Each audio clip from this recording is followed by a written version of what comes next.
السلام علیکم ورحمۃ اللہ وبرکاتہ۔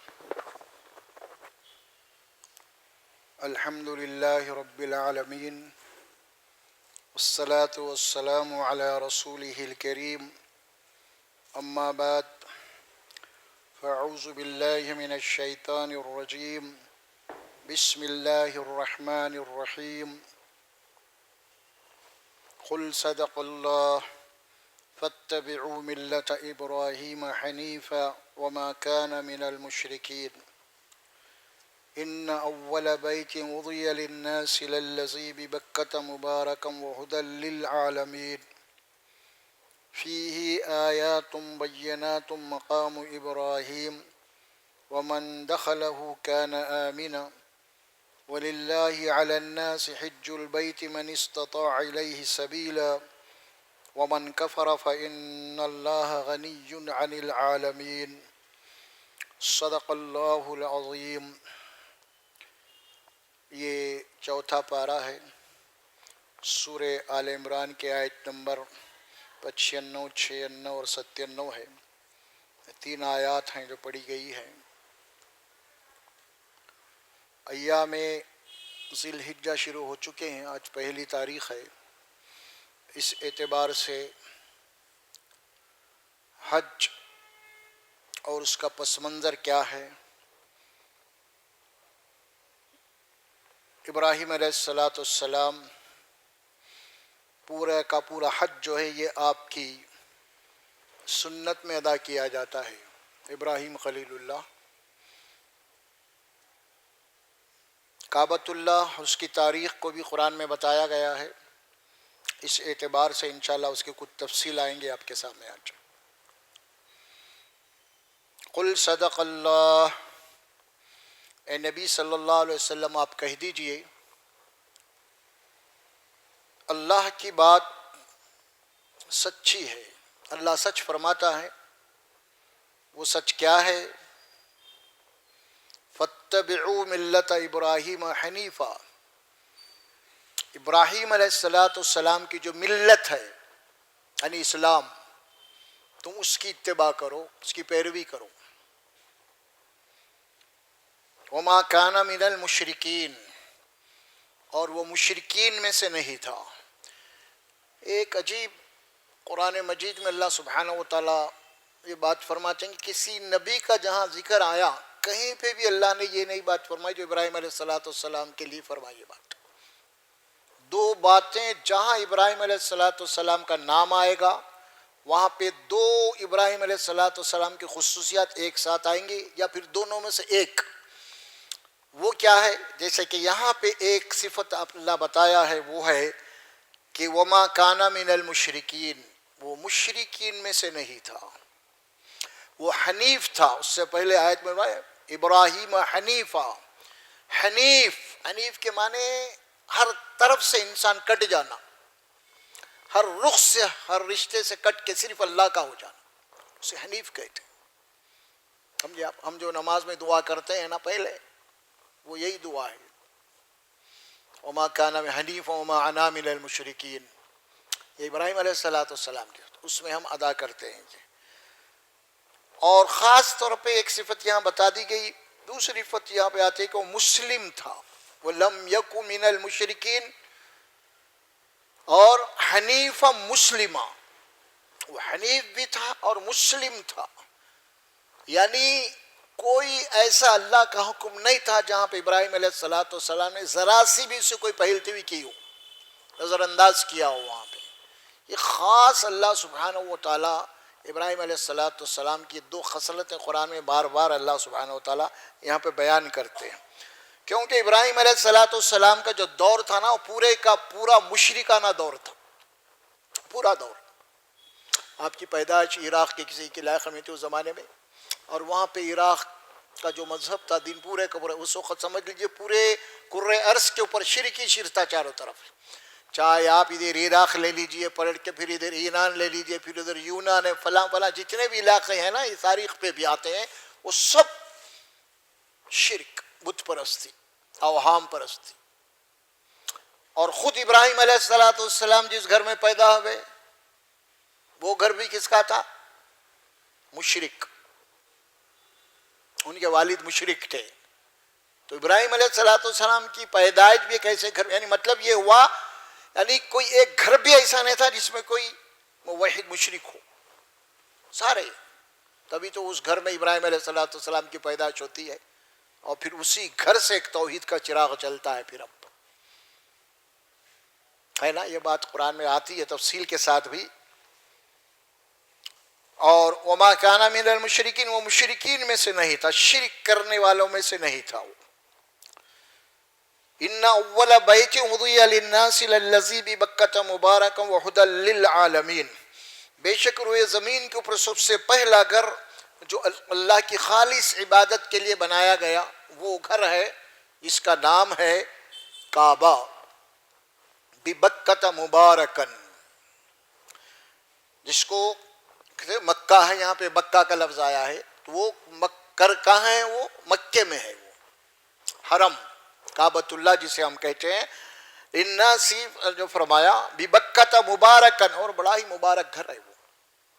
اب اس سلسلے میں کعبۃ اللہ کی تاریخ بھی یہ بات بتا رہی ہے کہ سب سے پہلا گھر روئے زمین کے اوپر بنایا گیا وہ گھر ہے کعبۃ اللہ.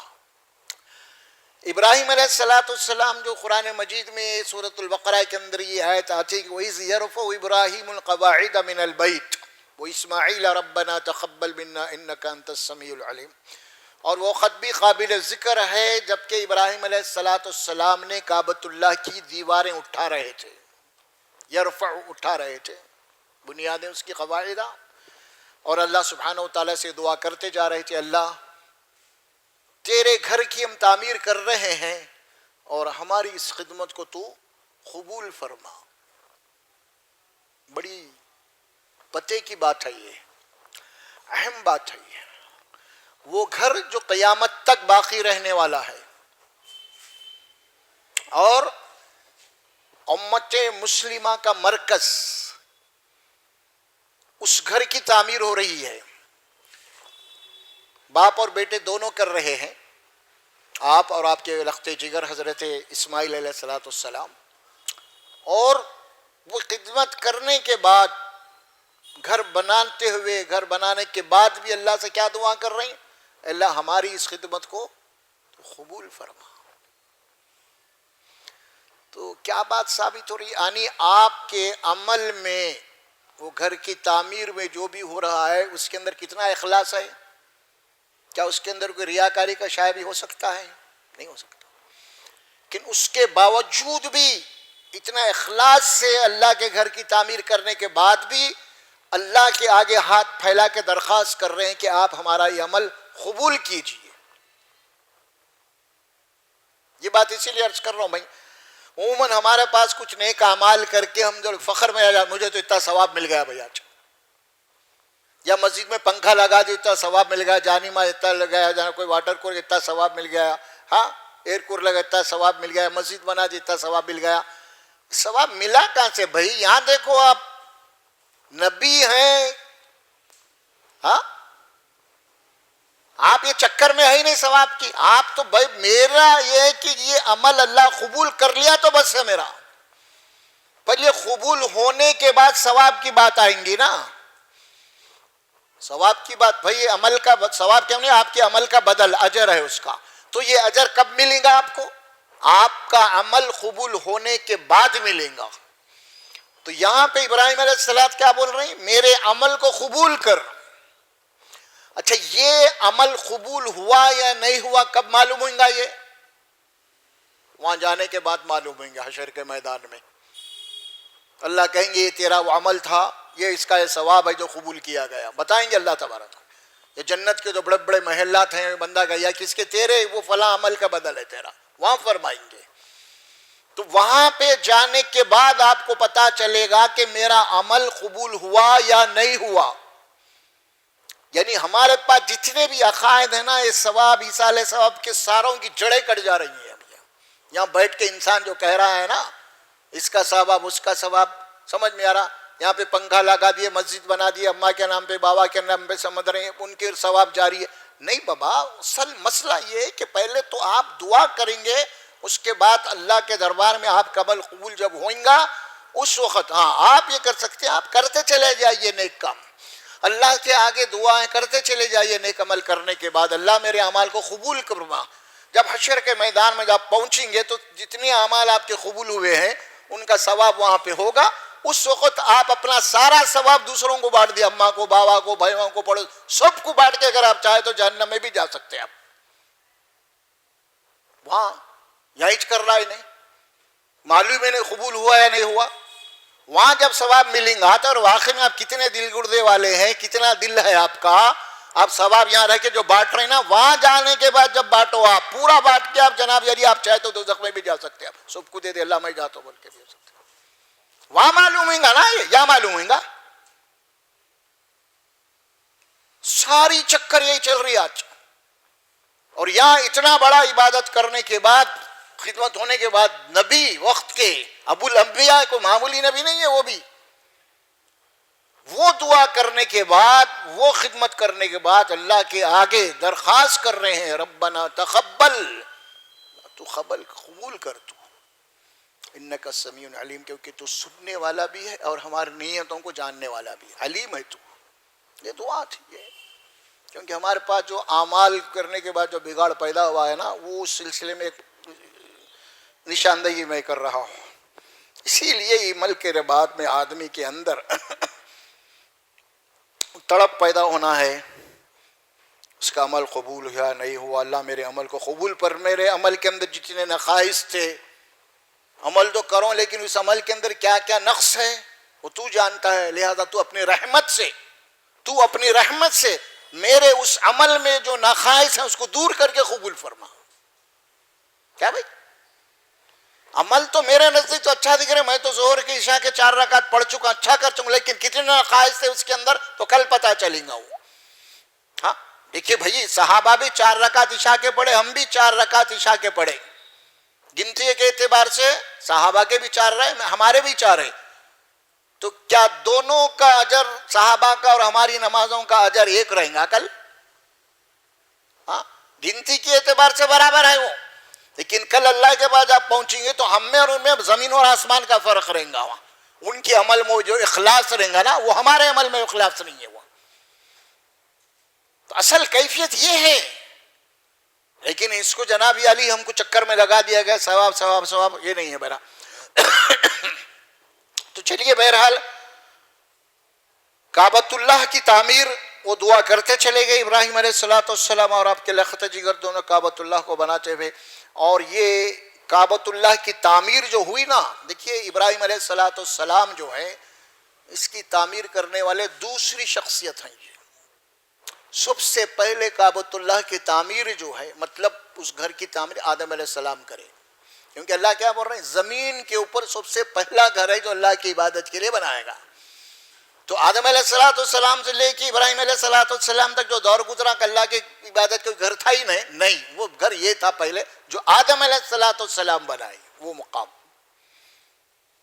اس کے بعد ظاہر ہے کہ آتے آتے آتے جناب علی پھر وہ کعبۃ اللہ جو اپنی حاصلی حالت پہ باقی نہیں رہا، منہدم ہو گیا، اس کی بنیادیں چھپ گئے، فلاں فلاں، سرنو ابراہیم علیہ السلام تعمیر کرے پھر وہ گھر۔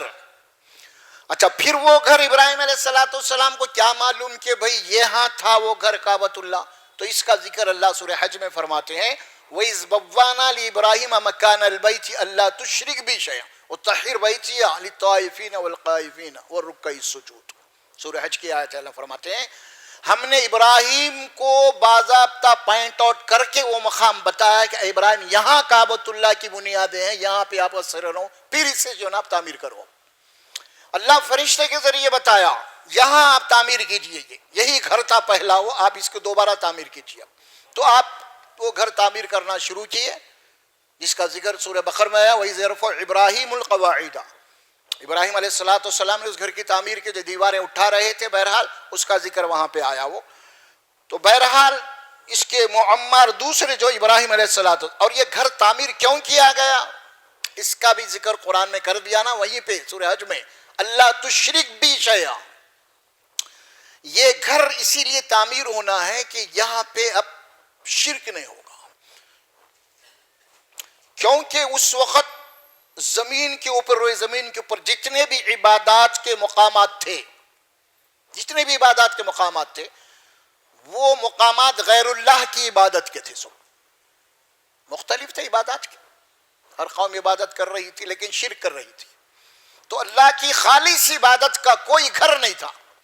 وہاں ابراہیم علیہ السلام فرمایا کہ جاؤ وہ گھر تعمیر کرو۔ اب یہاں گھر جو ہے یہ، اور ایسے مقام پہ گھر ہے وہ بالکلیہ طور پہ، یعنی وہاں پہ کوئی لوگ تصور ہی نہیں کر سکے وہاں پہ جا کے بچ سکے ہم۔ جہاں بھی انسانی تمدن تھا وہاں پہ شرک تھا، اور پوری نسلیں شرک کے اندر ڈوبی ہوئی تھی، عقائد ان کے ہوئے تھے، اور یہ مقام ایسا تھا چاروں طرف سے پہاڑی علاقہ ہے، پھر اس کے بعد ایسی وادی ہے جہاں کے اندر کوئی پانی نہیں ہے، اور جب پانی نہیں ہے تو وہاں پہ نہ تو کوئی آدمی بستا، نہ تو جانور بستے، نہ پرندے بستے، لہذا وہ مقام ایک ایسا تھا۔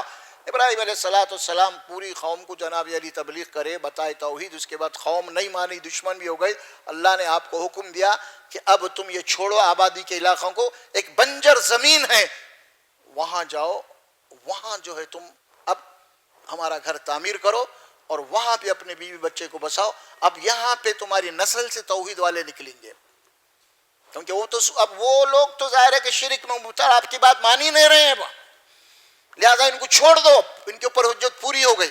اب تم اسرنو کیا کرو، تم اب شادی کرو، اس کے بعد اپنے بیٹے کو وہاں پہ بساؤ، اس کے بعد وہی ہوا تاریخ کے اندر، اور جس کا ذکر اللہ نے جو ہے قرآن میں سورہ ابراہیم میں فرمایا۔ آپ دیکھیں گے کہ ابراہیم علیہ السلام کی دعا بھی آئی، میں یہ بھی بتا دیتا ہوں آپ کو تاکہ بات واضح ہو جانا انشاءاللہ تبارک و تعالی۔ پوری تفصیل ابراہیم علیہ السلام کی یہاں پہ آئی گھر تعمیر کرنے کے سلسلے میں، یہاں آ رہی ہے بات ابراہیم، سورہ ابراہیم علیہ السلام، وَإِذْ قَالَ إِبْرَاهِيمُ رَبِّ اجْعَلْ هَٰذَا الْبَلَدَ آمِنًا وَاجْنُبْنِي وَبَنِيَّ أَن نَّعْبُدَ الْأَصْنَامَ رَبِّ إِنَّهُنَّ أَضْلَلْنَ كَثِيرًا مِّنَ النَّاسِ فَمَن تَبِعَنِي فَإِنَّهُ مِنِّي وَمَنْ عَصَانِي فَإِنَّكَ غَفُورٌ رَحِيمٌ۔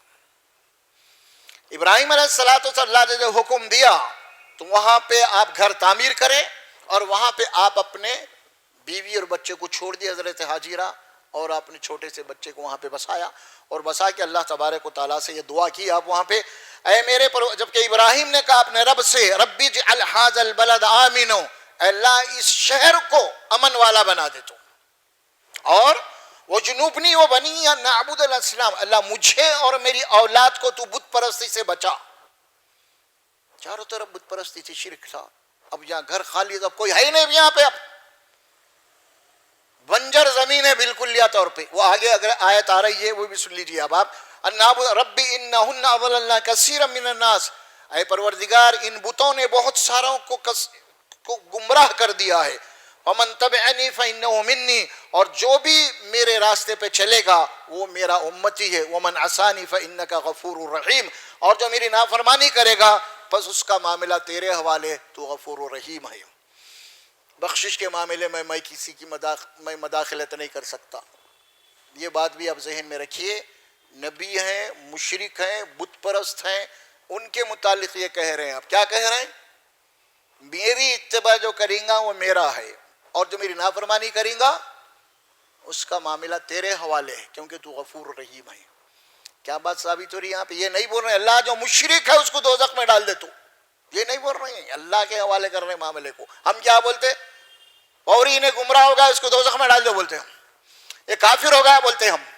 نبی کیا بول رہے ہیں یہاں پہ؟ نہیں، میں مداخلت نہیں کرتا، یہ تیرے بندے ہیں، تیرا معاملہ ہے، تو جیسے چاہے نبٹ سکتا ہے، تو ہے معاملہ، میں تیرے حوالے کر رہا ہوں۔ ہاں جو اتباع کریں گا وہ تو میرا ہے، میں دعوے سے بول رہا ہوں، لیکن جو میری نافرمانی کریں گا، میرے راستے کو چھوڑ دیں گا، اس کا معاملہ تیرے حوالے ہے، تو معاف بھی کر سکتا ہے، تو اسے بخش بھی سکتا ہے، اس معاملے میں مداخلت نہیں کر سکتا، میں نہیں کر سکتا اس معاملے میں مداخلت۔ آج ہمارے پاس حالات یہ ہے، آج ہم تو کلمہ کو کچھ کافر بول دے رہے ہیں، اس کو دوزخ میں پہنچا دیں، کیا کیا کر رہی ہے تم امت مسلمہ، اور یہ نبی کی دعوت ہے، سن لیجئے بات۔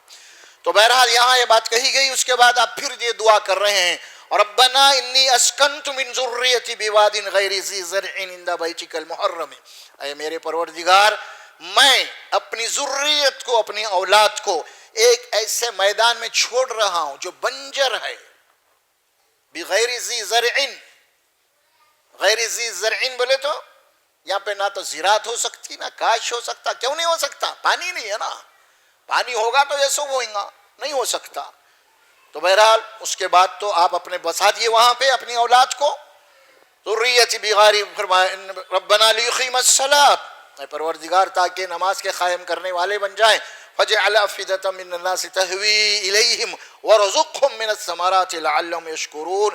اے پروردگار تو ایسا کر کہ لوگوں کے دلوں کو اپنی اس گھر کی طرف پھیر دے، جھکا دے اس کی طرف، یعنی اس کی عظمت، اس کا تقدس ان کے دلوں میں ڈال دے. تو فرمایا الیہم وارزقہم من الثمرات، اور تو انہیں اپنے پھلوں سے روزگار سے نواز، لعلہم یشکرون تاکہ وہ تیرا شکر ادا کر سکیں.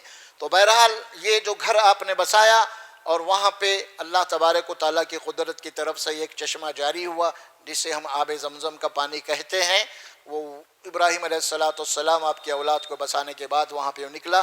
تو بہرحال وہاں سے آپ نے اپنی بیوی کو وہاں پہ چھوڑا، اسماعیل علیہ السلام کو چھوڑا، آپ کی ماں حضرت حاجرہ دونوں کو چھوڑ کے آپ پھر چلے گئے عراق کو. تو بہرحال اس کے بعد اسماعیل علیہ السلام جوان ہوئے، اور ظاہر ہے کہ جب لوگ یمن سے آتے تھے ادھر قافلے، یمن شام وغیرہ سے کچھ وہ اناج وغیرہ لے کے مکے کو آنے کے لیے، تو راستے میں ظاہر ہے کہ قبائل جو تھے، اور قبائل آپ کو معلوم ہے کہ جو سفر کرتے ہیں بیل بنڈیوں سے جانوروں کے اوپر، جہاں پانی ہوتا ہے وہاں پہ رکتے ہیں پانی وغیرہ لینے دینے دونے پانی پلانے کے. جب دیکھا کہ انہوں نے یہ بھائی یہاں پہ تو پانی ہے، تو انہوں نے دیکھا کہ پرندے اڑ رہے ہیں یہاں پہ. تو پرندے اڑنے کی علامت یہ کہ یہاں پہ قریب میں کوئی پانی ہے، تو قافلوں نے اپنا رخ موڑ دیا ادھر.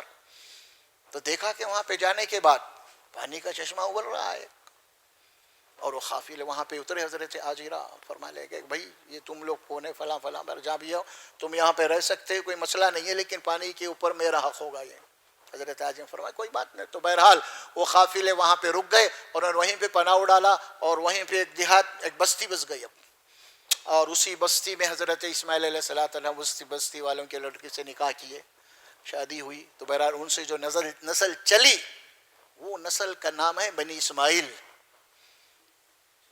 بنی اسماعیل قرآن مجید میں جو بات کہی گئی، ایک تو بنی اسرائیل کا لفظ آتا ہے، اور ایک بنی اسماعیل، یعنی اسی میں سے رسول اللہ صلی اللہ علیہ وسلم مقدس ہے جو آپ کو نبی بنایا گیا ہے. تو اس اعتبار سے وہ گھر جو بنایا گیا تھا وہ ایک توحید کا مرکز تھا، شرک سے بچنا تھا. اور اللہ سبحانہ و تعالیٰ نے وہ گھر بنانے کے بعد ابراہیم علیہ السلام اور اسماعیل علیہ السلام گویا کہ اس گھر کے کون تھے؟ وہ لوگ متولی تھے، دیکھ بھال کرنے والے.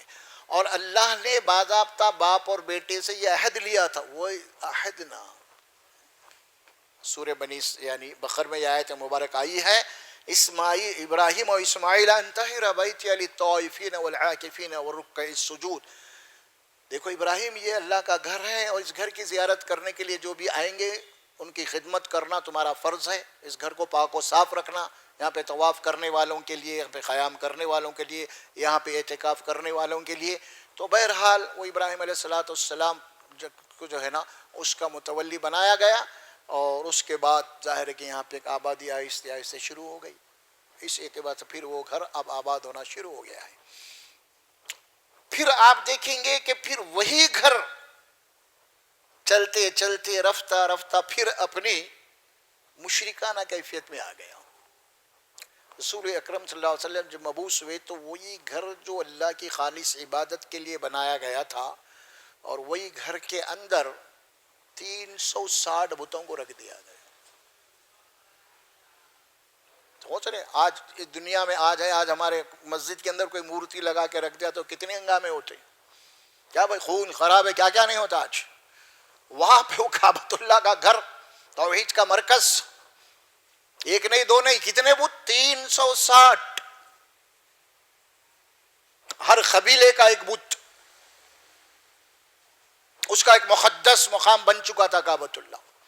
اور ہر قبیلہ اپنے بت کی زیارت کے لیے بہرحال جو بھی ہوتے ان کے سالانہ عید برات کے لیے آتے تھے. بہرحال وہ ایک یوں سمجھ لیجئے کہ ایک میلے کا ہو گیا تھا. وہ ہمیشہ جب دیکھے وہ قبیلہ آ رہا، یہ قبیلہ آ رہا، ان کا رہا، ان چڑھاوے چڑھا رہا، ان بکرے کاٹ رہا. بہرحال ایک وہ وہاں پہ حالت ایسی ہو گئی تھی کعبۃ اللہ کی. وہ 360 بت تھے، اور ان کے نام پہ قربانیاں ہونا، ان کے نام پہ بکرے کٹنا، ان کے نام پہ اونٹیں کٹنا. بہرحال یہ حالت ہو گئی تھی. اور وہ گھر جو تعمیر ہوا تھا کعبۃ اللہ توحید خالص کے لیے، اب وہ بالکلیہ طور پہ توحید کا مرکز نہیں رہا بلکہ شرک کا مرکز ہو گیا تھا پورا. اب اللہ تبارک و تعالیٰ نے اب اس گھر کو پھر اپنی اصلی شکل میں لانے کے لیے رسول اکرم صلی اللہ علیہ وسلم کو مبعوث کیا وہاں پہ. اور اللہ کے نبی صلی اللہ علیہ وسلم بہرحال 23 سال محنت کرنے کے بعد پھر اس گھر کو اپنی اصلی شکل میں لایا. توحید شرک کو ختم کر دیا آپ نے. اور قرآن میں اعلان ہو گیا قیامت تک کے لیے. کیا اعلان ہوا؟ یا ایھا الذین آمنوا انما المشرکون نجس فلا یقربوا مسجد الحرام بعد عامهم ھذا. اے ایمان والو، یہ مشرک بڑے گندے ہیں ذہن کے اعتبار سے، فکر کے اعتبار سے، اسی لیے اب فتح مکہ کے بعد دوبارہ یہ لوگ اس علاقے میں قدم نہیں رکھنا ہے. مشرک کوئی مشرک نہیں آنا اب یہاں پہ. قیامت تک کے لیے محفوظ کر دیا گیا اس کو. کیوں محفوظ کر دیا ہے قیامت تک کے لیے؟ اسی لیے کہ اب آخری نبی ہیں. اب آپ کے بعد اگر پھر وہ اگر جناب علی پھر بت پرستی کا اڈا بن جائے تو پھر اب کوئی دوسرا نبی تو نہیں اصلی حالت میں لانے کے لیے، ہے نا. وہ آخری نبی کی ایک دلیل ہے کہ اس کو توحید کا مرکز بنا دیا گیا پھر، تاکہ یہاں پہ شرک نہ ہو. اور آیت نازل کر دیا گیا کہ اب قیامت تک کے لیے کوئی مشرک وہاں پہ کوئی شرک نہیں کر سکتا. وہاں پہ کوئی اس مقام کے اوپر کوئی شرک نہیں کر سکتا. یہ اللہ تبارک و تعالیٰ کا اٹل قانون ہے. یہ قیامت تک کے لیے نہیں ہوگا ماں کعبۃ اللہ میں شرک. ہو سکتا ہے کہ پورے روئے زمین کے اوپر شرک پھیل جائے، لیکن کعبۃ اللہ میں اور مدینہ منورہ میں شرک نہیں ہو سکتا. کعبۃ اللہ میں تو اللہ سبحانہ و تعالیٰ خود فرمائے ہیں، اور مدینہ منورہ کے متعلق رسول اللہ صلی اللہ علیہ وسلم فرما دیے ہیں کہ سارے زمین کے اوپر سے اسلام ختم ہو جائے گا اور مدینہ میں باقی رہے گا اصلی حالت میں اسلام. آپ نے مثال دی جس طرح سانپ جو ہے نا گھوم پھر کے آ کے اپنی اصلی بل میں آ کے چھپ جاتا ہے، اسی طرح اسلام جو ہے وہ مدینے میں آ کے اپنی اصلی حالات میں باقی رہے گا. ساری دنیا میں گمراہی ہو جائے گی. اور کعبۃ اللہ میں تو اللہ گارنٹی دیا اس بات کی اب یہاں پہ قیامت تک کے لیے کوئی شرک نہیں کر سکتا. ہاں یہ الگ بات ہے کہ اب ایک ایمان کا دعویٰ کرنے والا اگر وہ شرک کے اندر مبتلا ہو تو پھر اس گھر کو جا سکتا ہے وہ، کیونکہ ایمان کا دعویٰ کر رہا ہوں. اور کتنے مسلمان آج جناب علی شرک کر رہے ہیں، کعبۃ اللہ کو بھی جا رہے ہیں، کعبۃ اللہ کو بھی جا رہے ہیں. لیطوفوا بیت العتیق. اللہ فرماتے ہیں کہ ان لوگوں کو چاہیے. اب یہاں جو آیت آ رہی ہے دیکھیں، ان اول بیت وضع للناس للذی ببکۃ مبارکا وہدی للعالمین. سب سے پہلا گھر جو زیر زمین کے اوپر بنایا گیا ہے انسانوں کے لیے، اللہ کی عبادت کے لیے، وہ مکے میں ہے اور مبارک گھر ہے. وہ مبارک گھر ہے، وہ ہدی للعالمین، اور تمام عالم کے لیے ہدایت کا مرکز سینٹر ہے. وہ فیہ آیات بینات مقام ابراہیم. اللہ فرماتے ہیں کہ اس کعبۃ اللہ کے مقام پہ، کعبۃ اللہ جو 4 دیواری ہے نا، اس کے قریب میں ایک مقام ہے جس کا نام مقام ابراہیم ہے. وہ چھوٹا سا بہت بڑی پتھر کی چٹان تھی وہ، جس کے اوپر ابراہیم خلیل اللہ ٹھہر کے نماز ادا کرتے تھے، نماز پڑھتے تھے. تو اللہ تعالیٰ فرماتے ہیں کہ اس چٹان کے اوپر ابراہیم علیہ السلام کے قدموں کے نشان ہے اس کے اوپر. لہذا اس پتھر کو، چٹان کو کاٹ کے وہ 2 پیروں کا اتنا حصہ جو ہے نا اس کو جالی میں رکھ دیا گیا ہے آج اس وقت. اسی طرف اللہ فرماتے ہیں اس مقام پہ کعبۃ اللہ کے اندر حدود میں ابراہیم علیہ السلام کے قدموں کے فیہ آیات بینات مقام ابراہیم، اور مقام ابراہیم ہے وہ، اور اللہ کی کھلی ہوئی نشانیوں میں سے ایک نشانی ہے وہ، یہ ایک ہے. اس کے بعد اللہ فرماتے ومن دخلہ کان آمنا. یہ اللہ فرماتے جو اس گھر میں داخل ہو گیا وہ امن و امان میں آ گیا، سکون میں آ گیا، شانتی میں آ گیا. ومن دخلہ کان آمنا. اس کو ذہن میں رکھیے ذرا، آپ بات میں پھر میں عرض کرنے والا ہوں یہ بات. وَلِلَّهِ عَلَى النَّاسِ حِجُّ الْبَيْتِ مَنِ اسْتَطَاعَ إِلَيْهِ سَبِيلًا. اب اللہ کیا فرماتے ہیں؟ جو ایمان والا اس کے دنیا کے کسی بھی کونے میں ہے، وہ اس کعبۃ اللہ تک جانے کے لیے مالی اور جسمانی اگر طاقت رکھتا ہے وہ، اس کے اوپر زندگی میں ایک مرتبہ اس مقام کی زیارت سے حج کہتے ہیں اس کے اوپر لازم ہے۔ دو شرطیں ہیں، کون سی؟ ایک مال بھی ہونا اس کے پاس، دوسرا اس کا جسم بھی مضبوط ہونا جانے کے لیے۔ مال تو ہے لیکن بیمار ہے، مریض ہے، نہیں جا سکتا، اس کے لیے دوسرا اس کو اپنی طرف سے اس کو جناب یاری اپنی نیابت میں کسی انسان کسی دوسرے ایمان والے کو بھیج سکتا ہے، اس کو پیسہ خرچ کر کے، جسے کہتے ہیں نیابت کہتے ہیں۔ وہ حج بدل جو کہتے ہیں نا وہ لفظ غلط ہے، وہ بدل نہیں ہو سکتا کسی کا، وہ نیابت کہتے ہیں، یعنی اس کی نیابت میں۔ مثال کے طور پہ کیا ہے، ارے بھائی وہ نہیں تو اس کا نائب تو آ گیا نا، بڑے بڑے ملکوں میں وزیر وہ نہیں گئے تو اپنے نائب کو بھیج دیتے ہے نا، وہ اپنے نائب کو بھیج دیتے ہیں بھائی تم جاؤ۔ تو اسی طرح اگر وہ مال تو ہے اس کے بعد لیکن انہیں جا نہیں سکتا تو پیسہ خرچ کر کے وہ اپنا نائب بنا کے بھیج سکتا ہے وہ حاجی، لیکن شرط یہ کہ وہ خود پہلے اپنا حج کراؤ۔ یہ بھی بات ہے مسائل میں، اسی لیے فرمایا کہ زندگی میں ایک مرتبہ لازم ہے اللہ کے گھر کے وہ حج کرے، یہ فرض ہے اس کے اوپر فرمایا۔ یہ یہاں پہ آیت جو آئی ہے نا، الفاظ دیکھ لیے، للہ علی الناس حج البیت من استطاع الیہ سبیلا، انسان کے اوپر یہ لازم ہے جو اس کے گھر تک جانے کی استطاعت رکھتے ہوں، ان کے اوپر زندگی میں ایک مرتبہ حج کرنا فرض عین ہے، فرض عین ہے۔ ومن کفر فإن اللہ غنی عن العالمین، اور جو یہ اللہ کا حکم آنے کے بعد بھی اگر اللہ کے حکم کو عملی طور پہ نہیں مانتا، کوئی اہمیت نہیں دیتا، اللہ فرماتے ہیں اس نے کفر کیا ہمارے حکم کا،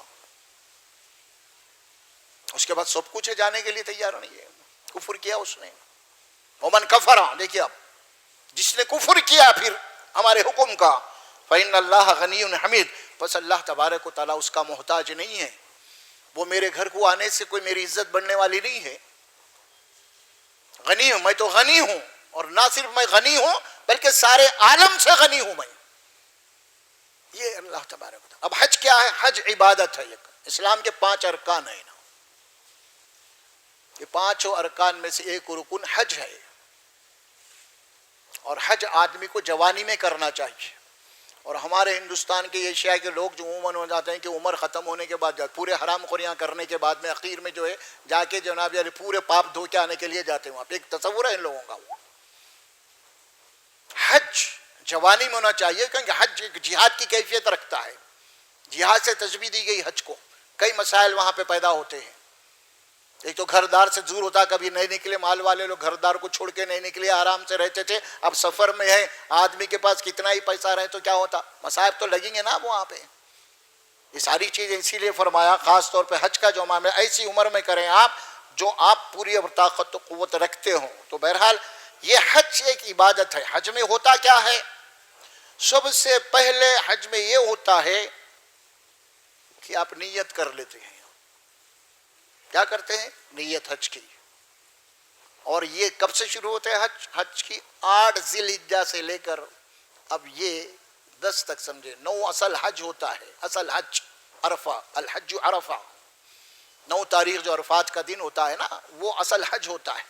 پھر آپ 9 تاریخ کو آئیں گے، اس کے بعد 10 تاریخ کو قربانیاں ہوں گی، اس کے بعد جناب علی پھر آپ کا قربانی کے بعد احرام بھی اتر جائے گا۔ یہ تو پہلی بات ہے کہ آپ سب سے پہلے نیت کریں گے آپ حج کو جانے کی، اور اس کے بعد کیا کریں گے آپ؟ نیت کے بعد احرام باندھیں گے آپ۔ نیت کرنے کے بعد ہوتا ہے کہ احرام آپ باندھ لیے ہے نا، احرام آپ باندھ لیے، اب 2 رکعت احرام کی نفل پڑھیں گے آپ، اس کے بعد نیت ہوگی۔ اب اسے احرام کہتے ہیں، 5 دن کا ہے یہ احرام، 5 دن میں اتر جائے گا۔ اسے کیا کہتے ہیں؟ احرام۔ احرام کے معنی کیا ہے؟ تحریم۔ تحریم کے معنی کیا ہے؟ حرمت۔ اس کو سمجھ لیجیے آپ ذرا۔ اب ہم نماز میں جو پہلے تکبیر پڑھتے ہیں اسے کیا کہتے ہیں ہم لوگ؟ تکبیر تحریمہ۔ کیا کہتے ہیں؟ تکبیر تحریمہ۔ اور یہ تکبیر تحمیرہ آپ جو کہے ہیں نا، اب ہاتھ باندھے ہیں نا، تو اب یہ تکبیر یہ نماز کی حرمت سے آپ باہر کب نکلیں گے؟ اب سلام پھیر کے نکلیں، اس کے بعد ختم ہو جائے گی۔ اسی طرح احرام کی جو حرمت ہے اب جو آپ نے باندھی ہے نا، تو احرام کی حرمت سے کب نکلیں گے؟ اب آپ 5 دن کے بعد نکلیں گے۔ یہاں پہ 5 منٹ کے بعد نکل رہے ہیں اور وہاں پہ 5 دن کے بعد نکلیں گے۔ اب یہ دونوں میں فرق کیا ہے؟ دونوں میں نیت وہی ہے، اللہ کی عبادت۔ یہاں بھی وہی ہے آپ کر رہے ہیں، نماز میں بھی، نماز میں وہی اللہ کی بڑائی بیان کر رہے ہیں آپ۔ اب جیسے احرام باندھے آپ، تو آپ کے اوپر کیا کلمات فرض ہو گئے؟ اب آپ اسے کہتے ہیں، کیا کہتے ہیں اسے؟ آپ تلبیہ کہتے ہیں اسے۔ احرام باندھتے آپ کی زبان کے اوپر سے جو کلمات شروع ہوں گے، کیا ہوں گے وہ کلمات؟ لبیک اللہم لبیک لبیک لا شریک لک لبیک ان الحمد والنعمت لک والملک لا شریک لک۔ اب یہ کلمات آپ اپنے احرام باندھنے کے بعد کعبۃ اللہ کے اوپر نظر پڑے تک یہ کلمات آپ کے زبان پہ رہیں گے۔ کعبۃ اللہ میں جائیں گے آپ پہلے، اس کے بعد عمرہ کریں گے، جو بھی بہرحال آپ ہیں اگر تو ویسا اس کے اقسام الگ الگ ہے، اس وقت تک یہ کلمات آپ کے زبان پہ رہیں گے۔ اب یہ کلمات ہے کیا؟ یہی ہے اسلام کا نچوڑ، یہ پورے کلمات اسلام کا پورا نچوڑ جو ہے، اللہ کو جو چیز مطلوب ہے نا، وہ ان کلمات میں ہے اصل میں۔ ایک آدمی اپنے آپ کو جو مومن کہتا ہے نا، اللہ فرماتے ہیں کہ کون سا مومن مجھے مطلوب ہے، وہ ایمان اس کا کیسا ہونا چاہیے، یہ ہے ان کلمات میں۔ مطلب کیا ہے؟ لبیک اللہم لبیک، اللہ حاضر ہوں تیرے دربار میں۔ میں کیا کہہ رہا بندہ؟ اب پورے سفر میں یہی کہہ رہا ہوں نے بار بار، اللہ میں حاضر ہوں تیرے دربار میں، اللہ تیرا بندہ تیرے دربار میں حاضر ہے، تیرا غلام تیری غلامی کے لیے حاضر ہے۔ لبیک اللہم لبیک۔ اس کے بعد کیا الفاظ آتے ہیں؟ لا شریک لک، اللہ میں اقرار کر رہا ہوں، میں گواہی دے رہا ہوں، کیا تیرا کوئی بھی شریک نہیں ہے، تیری ذات میں تیری صفات میں کوئی شریک نہیں ہے، پوری کائنات کا مالک تو ہے، چونٹی سے لے کے ہاتھی تک تو نے پیدا کیا، چھوٹے سے بڑی مخلوقات تک، اور سب کا رزق رزاق تو ہے، اور سب کی ضرورتوں کو پورا کرنے والا تو ہے، اس کائنات میں کوئی اور نہیں ہے۔ یہ ہے لا شریک لک، لبیک اللہم لبیک لبیک لا شریک لک لبیک ان الحمد، اللہ بے شک تعریف اور شکر صرف تیرے لیے ہے، تعریف اور شکر صرف تیرے لیے ہے، کسی اور کے لیے نہیں۔ کسی کی تعریف مومن کر ہی نہیں سکتا اللہ سے ہٹ کے، حکم ہی نہیں ہے، کسی کی تعریف نہیں، کیونکہ سب مخلوق ہے، سب ماں کی پیٹ سے پیدا ہوئے ہیں، سب گندے جرثومے سے پیدا ہوئے ہیں۔ انسان جب ماں کی پیٹ سے باہر آیا تو ماں اس کی ناپاک ہو گئی، 40 دن تک کے لیے نماز کے قریب نہیں جا سکتی۔ اللہ تعالیٰ انسان کا اسٹیج بتا دیا، تیری حیثیت کیا ہے، تجھے گندا کیڑا ہے تو، لیکن ہمارا فضل ہے تجھے انسان بنا کے ہم کھڑا کیے ہیں، ہمارا احسان ہے تیرے اوپر۔ تیری پیدائش کو دیکھ، تو گندا تھا، پہلے گندے پانی سے آیا، سب کی طہارت ٹوٹ گئی، غسل ٹوٹ گئی، ماں ناپاک ہو گئی تیری وجہ سے، تو اللہ بتا رہے ہیں یہ، اسی لیے تعریف کسی اور کے لیے نہیں ہو سکتی۔ جو اللہ سبحان ہے، ہر گندگی سے، ہر نقص سے، ہر عیب سے، ہر کمزوری سے پاک اللہ کی ذات ہے، کوئی اور نہیں ہے، یہ صرف وہ ہے اللہ۔ ان الحمد، ان الحمد، بے شک تعریف، یہ ترانہ ہے حج کا، یہ گیت ہے حج کے، اٹھے بیٹھے لیٹے و چلتے یہی ترانہ ہے پورے قافلوں کے اندر۔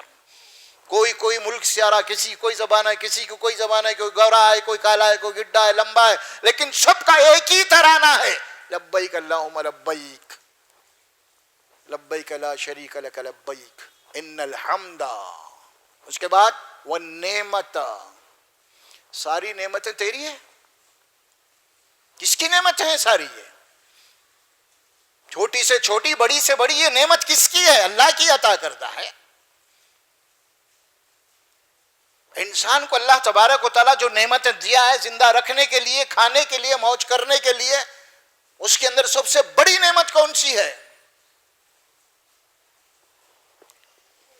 سب سے بڑی نعمت ہے وہ انسان کی سانس کی ہے. وہ کیا بھائی؟ ہارٹ اٹیک، ہارٹ فیل، ہاں، آکسیجن، فلاں فلاں، کیا ہے یہ؟ سب سے بڑی نعمت، اللہ کی سب سے بڑی نعمت جو انسان کو زندہ رکھنے کے لیے ہے، سب سے بڑی نعمت. اس کے بغیر وہ 5 منٹ بھی زندہ نہیں رہ سکتا. کیا بھائی؟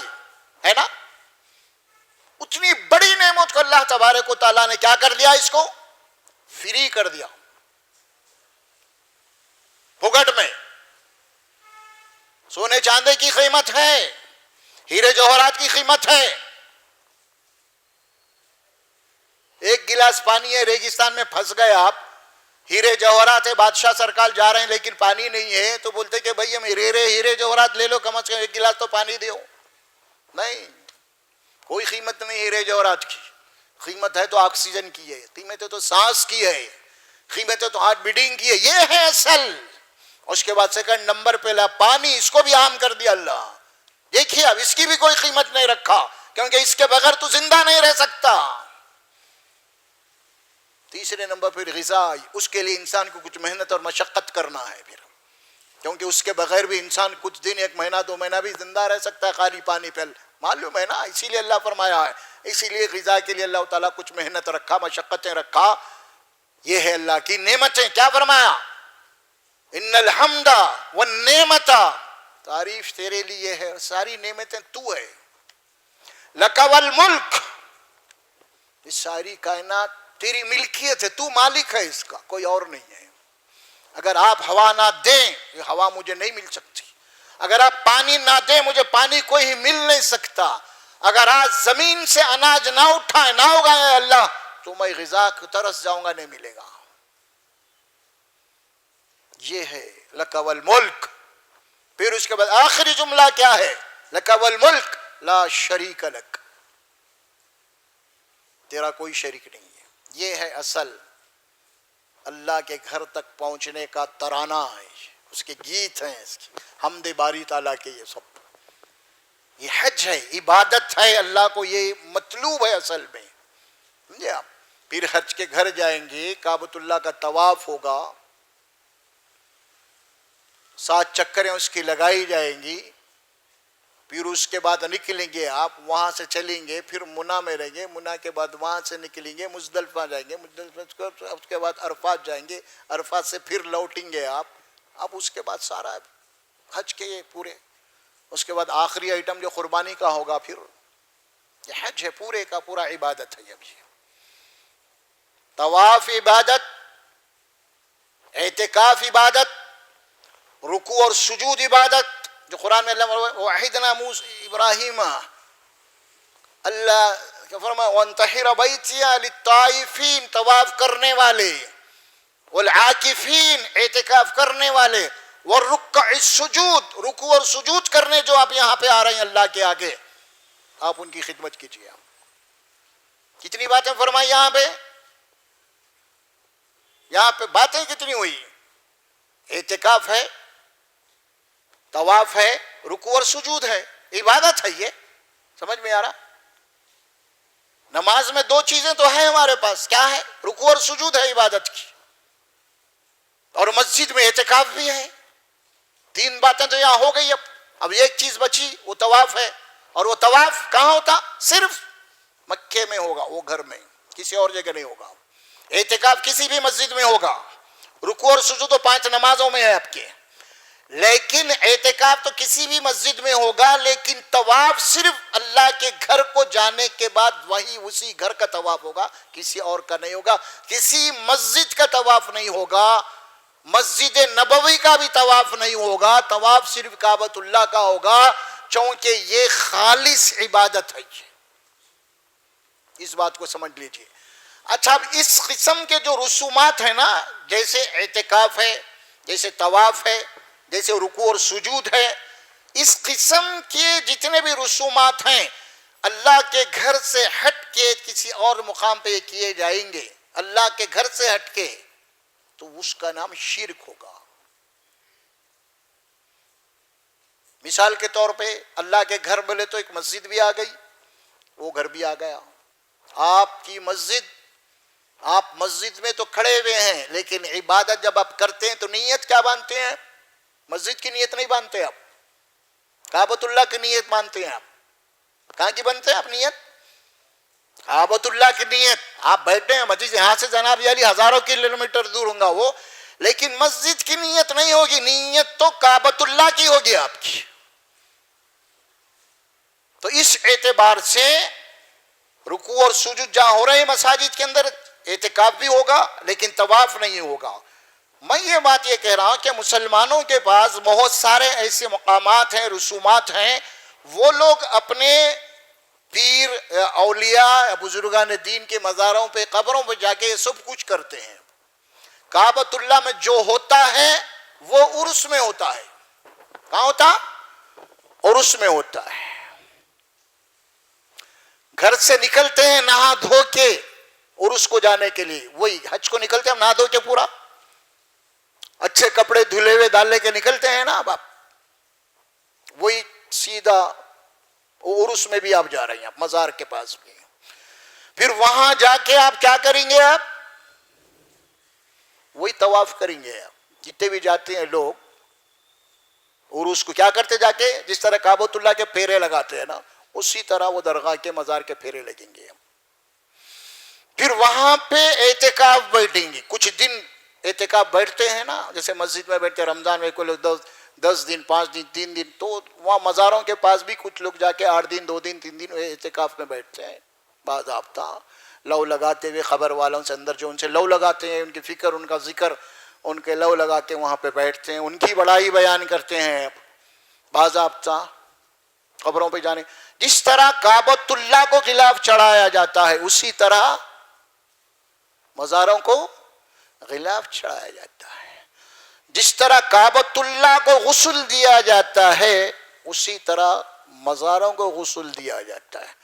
جس طرح کعبۃ اللہ کو خوشبو لگائی جاتی ہے، اسی طرح خبر کو سندل لگایا جاتا ہے.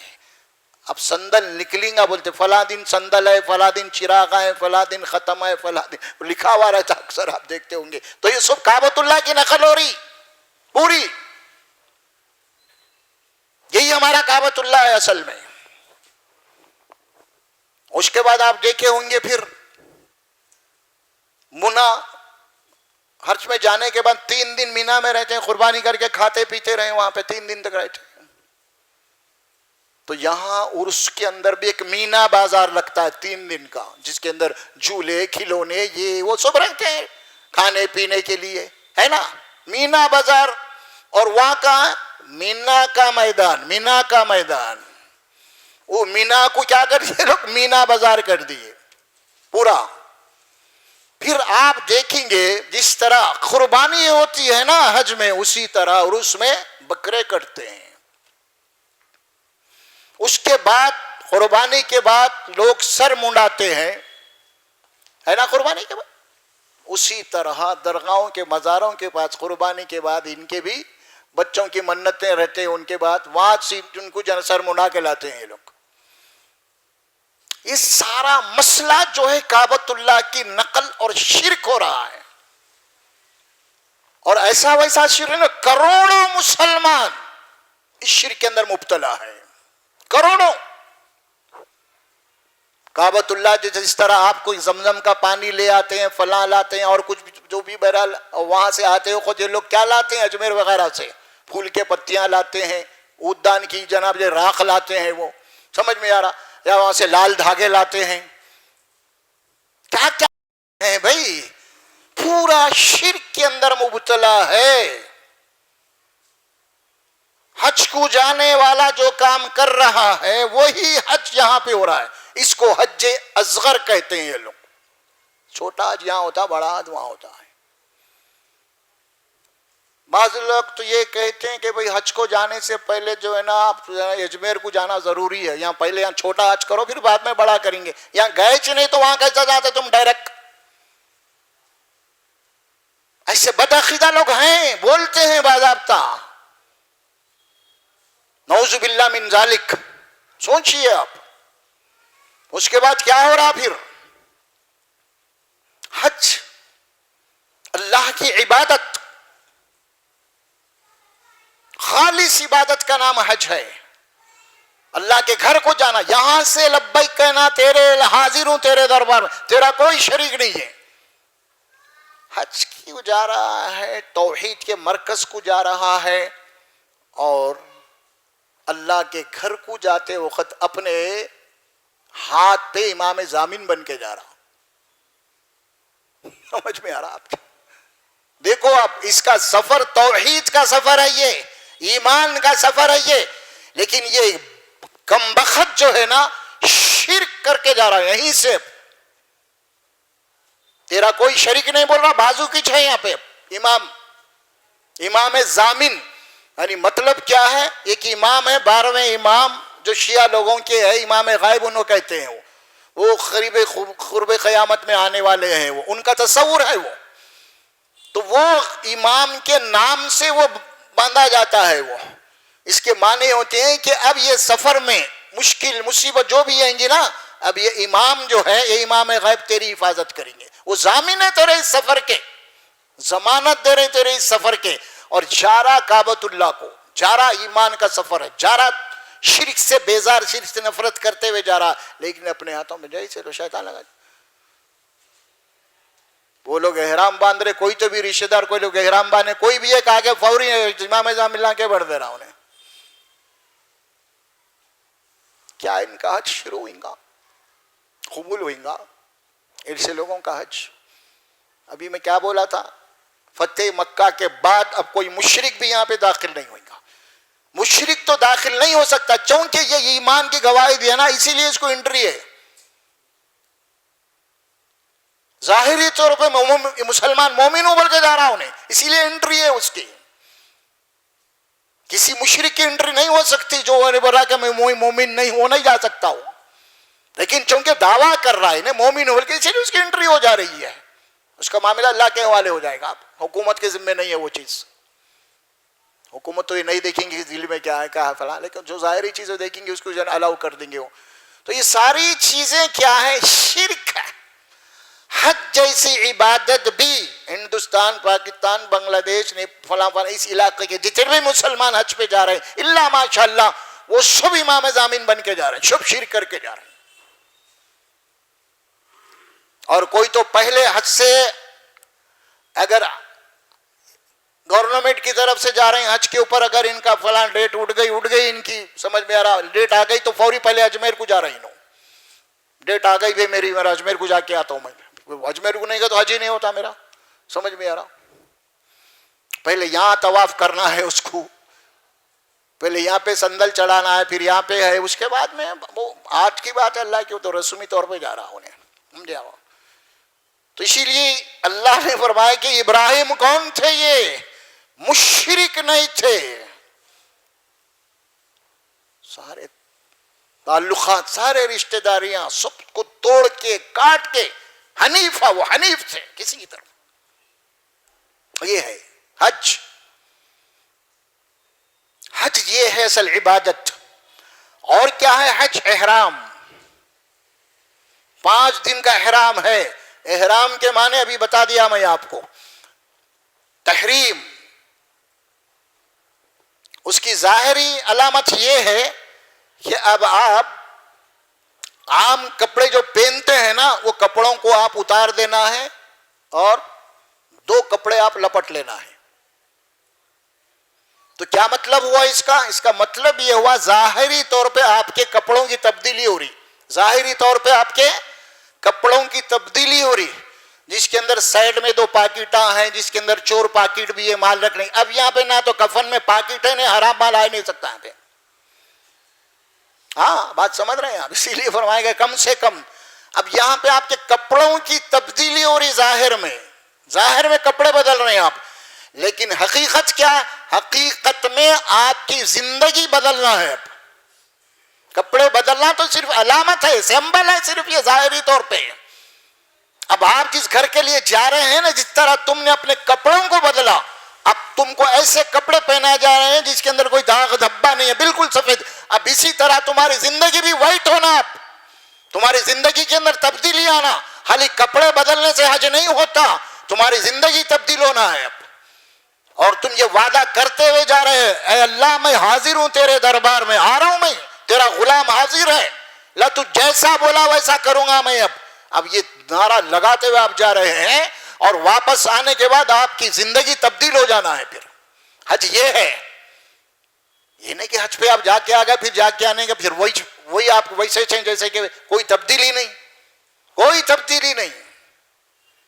تو پھر یہ حج نہیں ہوتا, یہ خالی ایک آپ کی خواہش ہے, جا کے دیکھ کے تو آئیں گے مکہ مدینہ. پیسے آ گئے نا, آپ ذرا پیسے آ گئے تو اب بولے کہ ذرا دیکھ کے تو آئیں گے مکہ مدینہ. اگر واقعی میں آپ اللہ کی بندگی ہے, اگر یہ سمجھتے آپ نہیں بھائی اللہ کی بندگی ہے یہ, تو آپ سب سے پہلے نماز کے پابند ہو جاتے. آپ جو آپ کے گھر کے بازو مسجد ہے وہ آپ کو دن میں 5 مرتبہ بلا رہا, موزن آؤ اللہ کی بندگی کے لیے نماز, آپ وہاں جانے کے لیے تیار نہیں ہے. کچھ پیسے آتے نہیں, بولے میں تو مکہ مدینہ جاؤں گا, آپ حج کروں گا. حج تو خالی بہانہ ہے. اگر واقعی میں اللہ کی بندگی کی اگر آپ کی نیت ہے نا, تو دن میں 5 مرتبہ پہلے آپ نماز پڑھتے, اس کے بعد سوچتے حج کا. آپ کچھ بھی آپ سوچیے, میں غلط نہیں بول رہا ہوں. ہم یہ بات بولے تو لوگ بولتے ہیں مولانا بہت ٹائٹ بول رہے ہیں, سخت بول رہے ہیں. ٹائٹ اور سخت کی بات ہی نہیں ہے. آپ نماز چھوڑ کے, نماز آپ نہیں پڑھیں گے, آپ تواتر کے ساتھ نماز چھوڑ دیں گے. تواتر کے, کبھی کبھی چھوڑ گیا الگ بات ہے, تواتر کے ساتھ مسلسل کنٹینیو اگر آپ نماز چھوڑیں گے, اور اس کے بعد آپ کے نماز چھوڑنے کے بعد چاہے روزے اور حج بھی آپ کے قبول نہیں ہوتے ہو. اللہ ترتیب رکھا پہلے. میرے پاس آنے کے لیے کیا کرنا ہے, پہلے گھر کے قریب میرے وہ گھر کو جاؤ, 5 مرتبہ وہ گھر میں حاضری دلاؤ. وہاں کی حاضری اگر پوری ہوئی تمہاری, تو پھر رمضان میں ہر ایک سال میں مہینہ ایک آ رہا ہے, 1 مہینہ, پھر اس کی حاضری ہوئیں گی تمہارے اوپر. پھر اس کے بعد زکوٰۃ مال دیا تو پھر اس کی حاضری ہوئیں گی, اس کا پورا لکھا جائے گا اکاؤنٹ میں. اس کے بعد پھر حج ہوگا. آپ نہیں, تم نہ تو نماز بھی چھوڑ دیے, روزے بھی چھوڑ دیے, زکوٰۃ بھی چھوڑ دیے, ڈائریکٹ چھلانگ لگا رہے ہیں میں حج پہ آؤں گا, مکہ مدینہ دیکھنے جا رہے ہیں. آپ جس طرح لوگ اوٹی کو جاتے ہیں نا, سوئٹزرلینڈ جاتے ہیں, فلاں جاتے ہیں, اسی طرح اب تم نے ایک دینی سفر باندھا. ایک یہ ہے, اسی لیے تبدیلی نہیں آ رہی. اصل میں تبدیلی اسی لیے آ رہی. قربانی بھی وہی ہے. قربانی خالی بکرے کو ذبح کرنے کا نام قربانی نہیں ہے. قربانی نام ہے کہ اب تک آپ نے جو کچھ بھی کیا ہے نا, وہ سب کو ذبح کر دینا ہے, اور آپ اللہ کے لیے قربان ہو جانا ہے. آپ کو اپنے آپ کو اللہ کے لیے وقف کر دینا ہے, آپ کو سرنڈر کر دینا ہے. اب تک جو کچھ بھی آپ نے کیا ہے, جو بھی آپ کے خواہشات تھے, وہ سب کو ذبح کر دینا ہے. آپ کو خالی بکرے کو ذبح کرنا نہیں ہے. آپ کے نافرمانیاں ذبح ہونا, آپ کی ریاکاریاں ذبح ہونا ہے, آپ کا تکبر, آپ کا ایگو, آپ کا غرور, یہ سب ذبح ہونا. آپ کا حسد ذبح ہو جانا ہے, آپ کی نفرتیں ذبح ہو جانا ہے. یہ ذبح ہونا ہے اصل. خالی بکرے ذبح کرنے کا نام قربانی نہیں ہے. قربانی یہ ہے اصل میں, اصلی قربانی نفس کی ہوتی ہے, نیتوں کی ہوتی ہے. خالی بڑے سے بڑے بکرے لا رہے ہیں 25,000 40,000 کے, یہ کوئی قربانی نہیں اللہ کے دربار میں. قربانی تو یہ کہ ہے تمہاری قربانی چاہیے. کیا ابراہیم علیہ السلام بکری کی قربانی دیے تھے؟ کیا بھائی, کس کی قربانی دی ابراہیم علیہ السلام؟ بکرے کو نہیں لائے, بکرے کو نہیں لٹائے, لا کے بیٹے کو لٹائے. بیٹے کی محبت جو تھی نا, وہ اللہ آزما رہا تھا کتنی محبت ہے, بیٹے سے ہے یا میرے سے ہے. اللہ حکم دیا بیٹے کو ذبح کرو, تو لٹا دیا ابراہیم علیہ السلام. نہیں اللہ, بیٹے سے زیادہ تیری محبت ہے, میں بیٹے کو ذبح کر دیتا ہوں تیرے آگے. یہ تھی قربانی. آپ اپنے نفس کو ذبح کیجئے, اپنی خواہشات کو ذبح کیجئے, اپنے نفرتوں کو ذبح کیجئے, اپنے ایگو کو ذبح کیجئے, اپنے حسد کو ذبح کیجئے, اپنے نافرمانیوں کو ذبح کر دیجئے. یہ ہوگی قربانی آپ کی. یہ نہیں کہ آپ خالی بکرا ذبح کر کے جناب یاری دل کلیجیاں بوٹیاں خوب تلے کے کھا رہے ہیں, 3 دن فریج میں رکھ کے کھا لے رہے ہیں. یہ قربانی نہیں ہے. یہ تو کھانے کے طریقے ہے, صرف دل کو بہلانے کا ہے کہ میں بھی قربانی دی ہوں. یہ اللہ کے دربار میں قبول ہونے والی نہیں ہے. یہ ذہن میں رکھیے. اب آپ ہر لوگ قربانیوں کے مسائل بیان کر رہے ہیں, فضائل بیان کر رہے ہیں, لیکن حقیقت قربانی کیا ہے, اللہ کو کون سی قربانی مطلوب ہے, اللہ کیا چاہتا, اس کو بیان کرنے کے لیے الفاظ نہیں ہیں ان لوگوں کے پاس, کیونکہ ان کے پاس خود بھی وہی دھندا ہے اصل میں. پورا قربانی ہے کیا چیز, سمجھ لینا چاہیے نا. اپنی ہر چیز کو قربان کر دینا ہے آپ کو. بیٹے کو قربان کیا ابراہیم علیہ السلام اور اعلان کر دیے بے شک ان صلاتی و نسکی و ممحیا و ممات اللہ رب العالمین، میری نماز عبادت ساری، میری قربانی، میری زندگی، میری موت اللہ تیرے لیے ہے، صرف میرے لیے نہیں ہے، صرف تیرے لیے ہے۔ اور قربانی بھی کیا ہے؟ اب جب بکرے کو ذبح کرتے ہیں تو اس کی دعا کیا ہے؟ اس کی دعا تھوڑی سی لمبی ہے لیکن یہ شارٹ الفاظ بتا رہا ہوں میں، یہ بھی پڑھ لیے تو قربانی ہو جاتی ہے آپ کی۔ وہ کیا ہے؟ یہ دعا کو سنیے، دعا کیا ہے قربانی کی؟ بسم اللہ اللہ اکبر ھذا منک ولک، بسم اللہ اللہ اکبر۔ ھذا کے معنی یہ جانور یا اونٹ، یہ گائے، کوئی بھی ہے، ھذا یہ، منک ولک، اللہ تو دیا سو ہے، یہ تیرے ہی نام پہ دے رہا ہوں، کوئی کمال نہیں کر رہا ہوں میں۔ دیکھیے آپ کیا ہے الفاظ، کس کا ہے بکرا؟ ھذا منک ولک، تیرا دیا ہوا ہے، تیرے کو واپس کر رہا ہوں۔ کون سا کمال کر رہے ہیں آپ؟ قربانی یہ نہیں، قربانی تو نفس کی ہوگی اب اصل میں، نفس کی قربانی ہوگی، نفس کی خواہشات کی ذبح کرنے کی ہوگی۔ بسم اللہ اللہ اکبر، اللہ کے نام سے ذبح کرتا ہوں تو سب سے بڑا ہے۔ بکرا ذبح ہو گیا، بکرا اللہ کی بڑائی کے آگے ذبح ہو گیا، لیکن قربانی کرنے والا اگر اللہ کی بڑائی کے آگے اپنی بڑائی کو اگر نہیں ختم کر رہا تو بکرا کامیاب ہے، قربانی دینے والا فیل ہے۔ یہ ذہن میں رکھ لو، بکرا تو کامیاب ہے، انہیں ذبح ہو گیا، انہیں کٹ گیا، اللہ تو ہے۔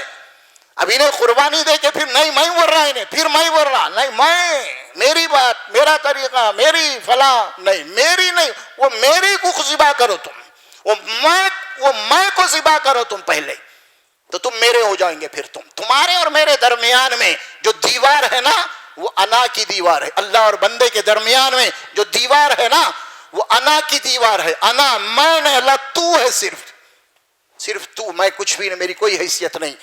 یہ تیرا بکرا ہے، تیری گائے ہے، تیرا دیا، تیرے لیے دے رہا ہوں، میرا کچھ بھی نہیں ہے اس میں۔ ھذا منک ولک، کتنی پیاری دعا دیکھیے، اب رزلٹ نکل جا رہا ہے اس کے اندر قربانی کا۔ کیا بھائی میں دے رہا ہوں کیا بول کے میرے پاس تھائچ کیا دینے کے لیے؟ تو دیا تھا، تیرے کو دے رہا ہوں، ختم برخاست۔ اب اصلی قربانی تو میری ہے، میرے نفس کی ہے۔ اب اگر یہ نہیں ذبح ہوا تو پھر آپ 1000 بکرے کاٹ لیجیے، کچھ بھی ہونے والا نہیں ہے۔ بکرے کامیاب ہوتے جائیں گے، تم فیل ہوتے جائیں گے صرف۔ اچھا، یہ جو قربانی کے ہمارے پاس فقہی مسائل ہے نا، بکرے کو ایسا دیکھو، ناک اس کا کان کٹا ہوا نہیں ہونا، دم کٹا ہوا نہیں رہنا، پیر کٹا ہوا نہیں رہنا، یہ فقہی مسائل ہے۔ یہ سارے اٹھاتے ہیں، یوں دیکھتے ہیں، اس کے کان دیکھ رہے ہیں، اس کی آنکھیں دیکھ رہے ہیں، اس کے پیر دیکھ رہے ہیں، اس کو اٹھا رہے ہیں، اس کو پلٹا رہے ہیں۔ بکرے کو اگر زبان آ گئی نا، اللہ دے دیا نا، میرے کو تو بہت دیکھ رہا بیٹا، تیری کیا حقیقت، کتنا حرام کا مال ہے، کیا کیا کھا کے آ گیا میرے کو لینے، تو یہ تو بکرے کو زبان نہیں ہے، اٹھا کے پٹھا کے دیکھ رہی ہیں، اس کو زبان اللہ دے دیا نا تو پلٹ کے بولیں گا میرے کو اتنا دیکھ رہا، تیرے اندر کتنے خامیاں ہیں رے، جیب میں حرام کا مال لے کے میرے حلال جانور کو ڈھونڈتے پھر رہا۔ ہاں، یہ تو بکرے کو زبان نہیں دیا، بکرا ذبح ہو جا رہا، ورنہ زبان دے دیا تو پلٹ جاتا تھا۔ کیا کر رہا رے، بہت ہی کر رہا، میرے کو چیک بہت کر رہا، ذرا دیکھا اپنے آپ کو، تیری حیثیت کیا ہے؟ ہاں، اور کرو آپ، قربانی ہے نہیں، اللہ محفوظ رکھے بہرحال۔